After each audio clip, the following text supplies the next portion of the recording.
এইভাবে এঁচোড় রান্না করে দেখুন, আপনার হাতের রান্নার প্রশংসা করতে সবাই বাধ্য, প্রমিস।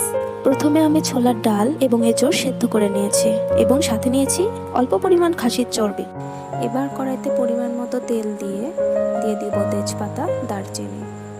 এবার দিয়ে দিচ্ছি পেঁয়াজ কুচি সামান্য নেড়ে দিয়ে দিচ্ছি কাঁচামরিচ কুচি।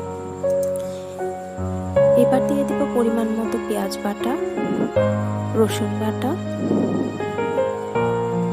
তারপর মশলাটা ভালোভাবে কষিয়ে নিতে হবে। এবার দিয়ে দিচ্ছি হলুদ গুঁড়া, ঝালের গুঁড়া, পরিমাণ মতো লবণ, সামান্য পরিমাণ পানি দিয়ে আমরা মশলাটা কষিয়ে নিব। এবার আমরা চর্বিটা দিয়ে দিব এবং চর্বিটা খুবই ভালোভাবে কষিয়ে নিতে হবে।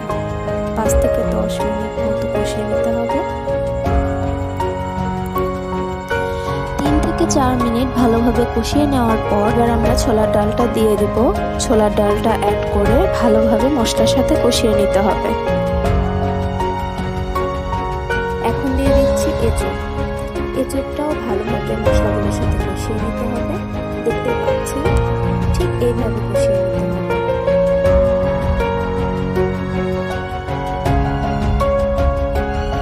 ডাল এবং এঁচোড় কষানো হয়ে গেলে এখন দিয়ে দিব পরিমাণ মতো পানি।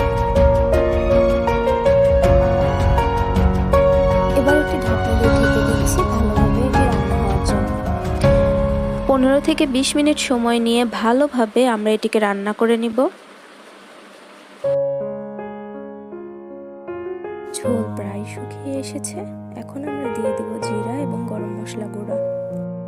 এই তো তৈরি হয়ে গেল খুবই মজাদার চর্বি এবং ছোলার ডাল দিয়ে এঁচোড় রান্না।